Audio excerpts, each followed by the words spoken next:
Well, tonight is the biggest night in business as Junior Achievement inducts 2 people into the Roanoke Business Hall of Fame. Also tonight, 2 other people will be named the Entrepreneurs of the Year.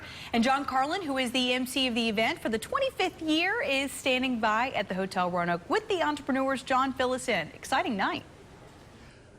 Yeah, it really is a big night. Thank you, Lindsay. Thank you, Don. I'll tell you what, I'm here with David Petit and Jonathan Hagmaier, the Entrepreneurs of the Year.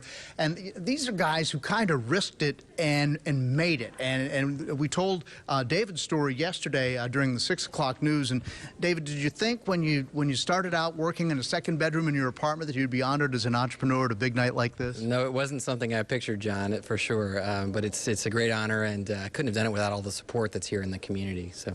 Great. Thank you so much, and congratulations. And Jonathan, you did the same thing back.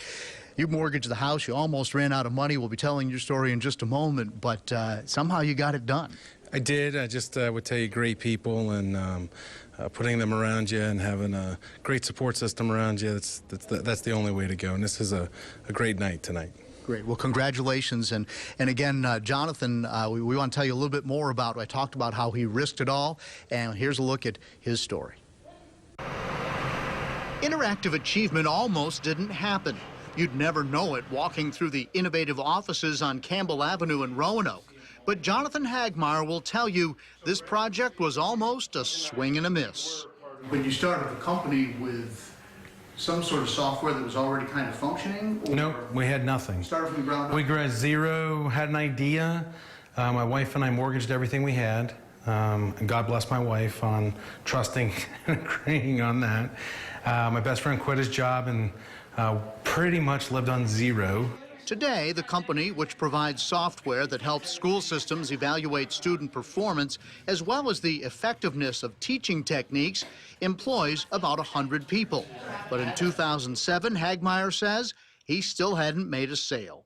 I couldn't sell it anywhere, and we actually talked about closing shop and taking our losses, which was a mass amount. And my wife looked at my best friend and I and just said, "Do you believe?" And we said we did, and I'll say the number, we had $46,000 left.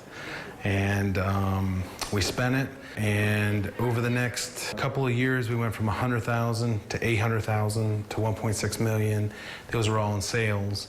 And I would say when we felt like we really had something that we were really going, probably was about the 3rd year.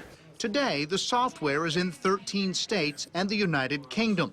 School systems love it because it helps make adjustments along the way. When I was teaching, I just asked myself if I knew exactly where to help a child.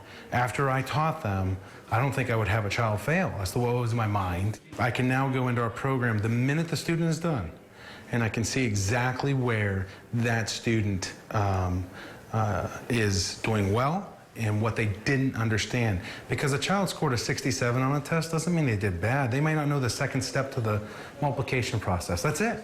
That's all they didn't know. I don't have to reteach the whole thing, just that. And if a teacher can see that immediately. Although it may sound counterintuitive, Interactive Achievement is adding jobs quickly, even though the philosophy is that it's more important to take care of customers the company already has than it is to look for new ones. We have a great product. The key I would tell you is, in the end, over 8 years, how we treated people. And if I could give any advice to anybody, that's what it comes down to. It's not a matter of if, it's a matter of when something will go wrong. It just does.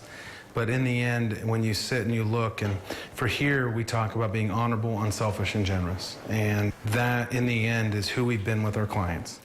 So once again, it's the biggest night in business. It's the Junior Achievement of Southwest Virginia Business Hall of Fame. Coming up at 6 o'clock, we will meet the 2 business leaders who will be inducted into the Hall of Fame. Right now, I'll send it back to Lindsay and Don.